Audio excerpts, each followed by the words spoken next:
नमस्कार, मैं हूं दीपक चौरसिया। हमारी इस खास मुलाकात में आपका स्वागत है। पहले सिटीजनशिप अमेंडमेंट बिल, उसके बाद बना सीएए, उसके बाद एनआरसी की चर्चा हुई और एनआरसी के बाद अब नेशनल पॉपुलेशन रजिस्टर पे बात हो रही है। सवाल यह है कि इसको लेकर इतना भ्रम फैलाया गया है, इसको लेकर इतनी भ्रामक बातें सामने आई हैं, जिसके चलते कुछ लोग इसके खिलाफ आंदोलन कर रहे हैं, वहीं कुछ लोग इसका समर्थन करने के लिए सड़कों पर उतरे हैं।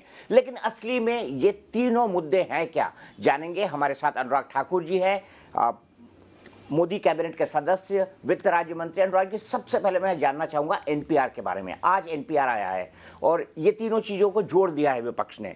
सीएए को जोड़ दिया है, एनपीआर को जोड़ दिया है, एनआरसी को जोड़ दिया है। एनपीआर का क्या मकसद है? और लोग ये कह रहे हैं कि एनपीआर के जरिए आप एनआरसी में घुसेंगे, हर की सिटीजनशिप देखेंगे, बायोमेट्रिक लेंगे, उनके घरों में पहचान की जाएगी। एनपीआर का मकसद क्या है? मैं देश के 130 करोड़ जनता से कहना चाहता हूं, ये भ्रम कांग्रेस और विपक्षी दलों के द्वारा फैलाया जा रहा है कि आपकी नागरिकता छीन ली जाएगी। वो कहते हैं आपको सबूत देने पड़ेंगे।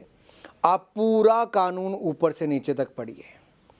इसमें अगर एक लाइन भी किसी की नागरिकता लेने के लिए होगी या उसमें कोई प्रावधान होगा तो मैं खुले मंच पर सोनिया गांधी जी को निमंत्रण देता हूं। मैं उनके साथ उस पर चर्चा करने के लिए तैयार हूं। जहां पे डिबेट कहेंगी मैं करूंगा। अगर नहीं है तो सोनिया गांधी जी को देश से माफी मांगनी चाहिए। सीएए लाने की आवश्यकता क्यों पड़ी? जो प्रताड़ित किए गए धर्म के नाम पर, जिनको धर्मांतरण के लिए मजबूर किया गया, जिनकी बहन बेटियों की इज्जत लूटी गई, जो पाकिस्तान, अफगानिस्तान, बांग्लादेश से अपनी जान छुड़ाकर भागे, अपना घर, परिवार, पैसा, दौलत, शौहरत सब छोड़ाए, इस उम्मीद में कि भारत में तो हमें हमारा पूरा हक मिलेगा। 70 साल से ज्यादा उनको इंतजार करना पड़ा। 3-3 पीढ़ियां उनकी टेंटों में रहती हैं। 300 रुपए की दिहाड़ी लगाकर आज मुश्किल से जीवन गुजर बसर करते हैं। ये सिटीजनशिप अमेंडमेंट एक्ट उनको अधिकार देने के लिए है कि जितने ऐसे सिख, बौद्ध, ईसाई, जैन, पारसी, हिंदू, ये वहां के अल्पसंख्यक थे, ये जितने आए हैं, इन सबको नागरिकता मिलेगी, किसी की नागरिकता नहीं ली जाएगी। कहा जा रहा है कि आपने इससे मुसलमानों को अलग रखा सिटीजनशिप अमेंडमेंट एक्ट से, और ये भारत के संविधान के खिलाफ है, क्योंकि धर्म के आधार पर डिस्क्रिमिनेशन करना नागरिकता के लिए भारत के संविधान में नहीं लिखा है। हम लोग सेक्युलर है, तो मुसलमानों को इस कानून से क्यों अलग रखा गया? देखिए, 370 पर और 370-35 ए पर, ट्रिपल तलाक पर, राम मंदिर पर सब लोग कोर्ट गए।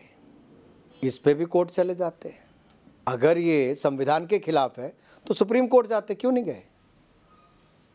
भ्रमित क्यों किया देश को?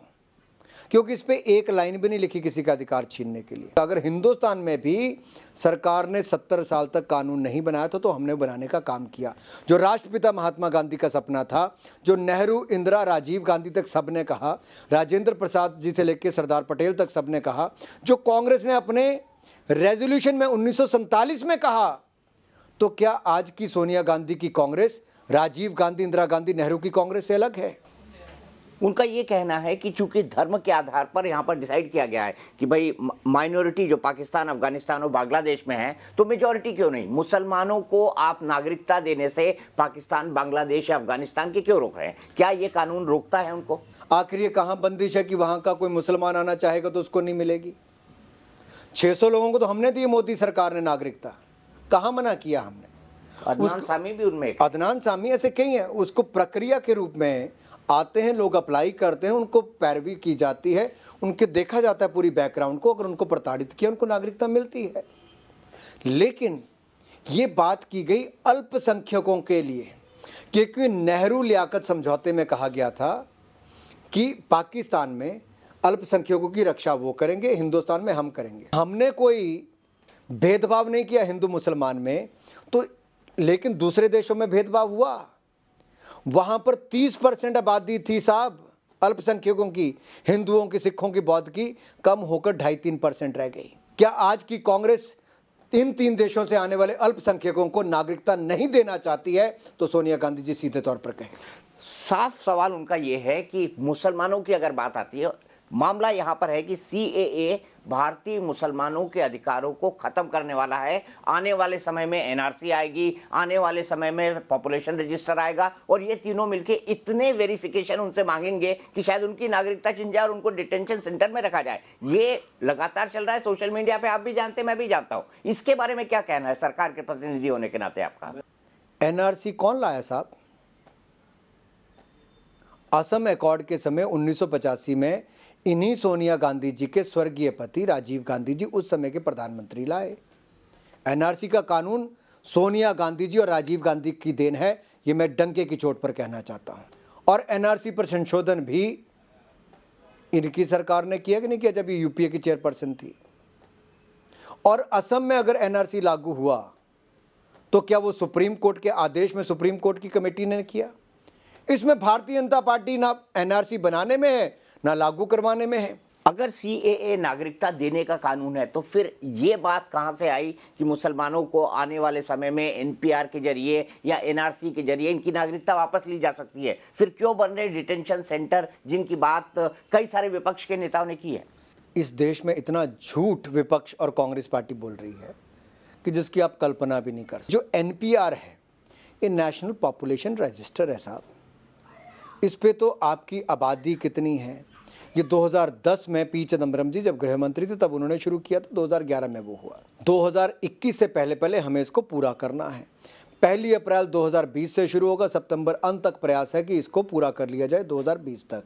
इसमें क्या होगा, घर घर जाके पूछेंगे कि आपके परिवार के कितने सदस्य हैं, उतना ना आपको उसके लिए कोई अपना सर्टिफिकेट दिखाने की जरूरत है, ना कोई शनाख्त पत्र दिखाने की जरूरत है। एनआरसी पर मोदी सरकार का क्या स्टैंड है? एनआरसी आएगा, नहीं आएगा, या आने वाले समय में इसके बारे में विचार किया जाएगा? जो आने वाला था वो सिटीजनशिप अमेंडमेंट एक्ट था, जो हम आज निर्णय किया वो नेशनल पॉपुलेशन रजिस्टर है। एनआरसी पर अभी तक नरेंद्र मोदी जी की सरकार ने एक लाइन का भी कानून कोई नहीं लिखा है। क्या एनआरसी के बाद भारतीय मुसलमानों में से कुछ की नागरिकता क्या छिन सकती है?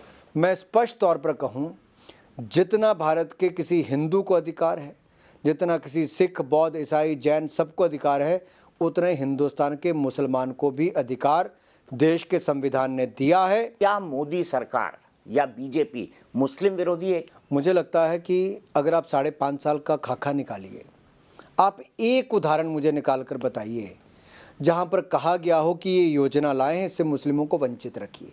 कोई एक उदाहरण बता दीजिए। सरकार पर यह आरोप है कि इकोनॉमिक स्लोडाउन चल रहा है, ग्लोबल इकोनॉमी में रिसेशन है, भारत की जीडीपी लगातार नीचे जा रही है, जॉब्स घट रहे हैं, ऑटोमोबाइल सेक्टर नुकसान में है। ऐसे में सरकार डाइवर्ट करने के लिए सीएए ला रही है, हिंदू मुसलमान कर रही है, जानबूझ के हिंदू मुसलमान के झगड़े करा रही है। अगर कांग्रेस के समय 4.2% अर्थव्यवस्था की विकास दर रह गई थी, तो उसके बाद हमने आके पिछले 5 सालों में 7.5% औसतन विकास दर दी है। आज तो 4.5, 4.6 है, हम वापस 7 से ज्यादा चले जाएंगे क्योंकि हम में क्षमता है बड़े निर्णय लेने की। आपको क्या लगता है, जिस हिसाब से आंदोलन हुए, एकाएक तो नहीं खड़ा हो सकते हैं, इनके पीछे है कौन? कांग्रेस और विपक्ष के कुछ दल जो अपनी राजनीति चमकाने के लिए इस देश के अल्पसंख्यकों के कंधे पर बंदूक रख के चला रहे हैं। और दुर्भाग्य ये है कि 70 वर्षों तक इन्होंने इनको वोट बैंक की राजनीति का शिकार बनाया। एक लाइन में आपसे जवाब चाहूंगा, अंतिम टिप्पणी, क्या सीएए से भारतीय मुसलमान का कोई भी लेना देना है? सीएए से भारतीय मुसलमान का कोई लेना देना नहीं है। बहुत बहुत कोई लेना देना नहीं है साहब। बहुत बहुत शुक्रिया अनुराग ठाकुर जी। तो ये थे वित्त राज्य मंत्री अनुराग ठाकुर, जिनका ये मानना है, जिनका ये कहना है कि सरकार की प्राथमिकताएं अभी और दूसरी हैं और सरकार ने फिलहाल एनआरसी के बारे में विचार करना शुरू नहीं किया है।